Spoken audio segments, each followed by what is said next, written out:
નમસ્તે મિત્રો, મારું નામ છે જનાર્દન અને કેવી રીતેમાં તમારું સ્વાગત છે। આજે હું તમને શીખવાડીશ પીસી અથવા કમ્પ્યુટરમાં તમારી સ્ક્રીનને રોટેટ કઈ રીતે કરી શકાય, અથવા તમારી સ્ક્રીન ઊંધી ડાબી બાજુ અથવા જમણી બાજુ થઈ ગઈ હોય તો એને સીધી કઈ રીતે કરી શકાય। પહેલાં તો તમારા કીબોર્ડમાં કંટ્રોલ કી, અલ્ટ કી અને એરો કીને જુઓ।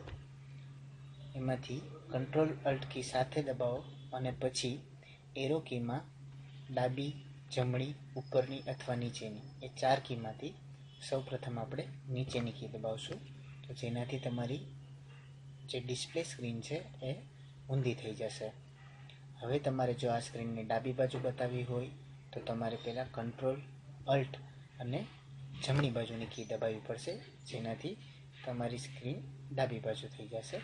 અને જો તમારે આ સ્ક્રીનને જમણી બાજુ કરવી હોય તો તમારે કંટ્રોલ અલ્ટ અને ડાબી બાજુની કી દબાવવી પડશે, જેનાથી તમારે જમણી બાજુ થઈ જશે।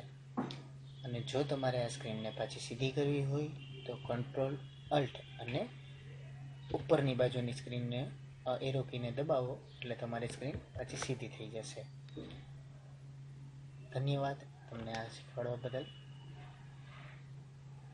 સબસ્ક્રાઈબ કરતા રહો કેવી રીતે ને, અને જો આ વિડીયો તમને પસંદ આવે તો લાઈક કરો। સ્વચ્છ ભારત સુંદર ભારત।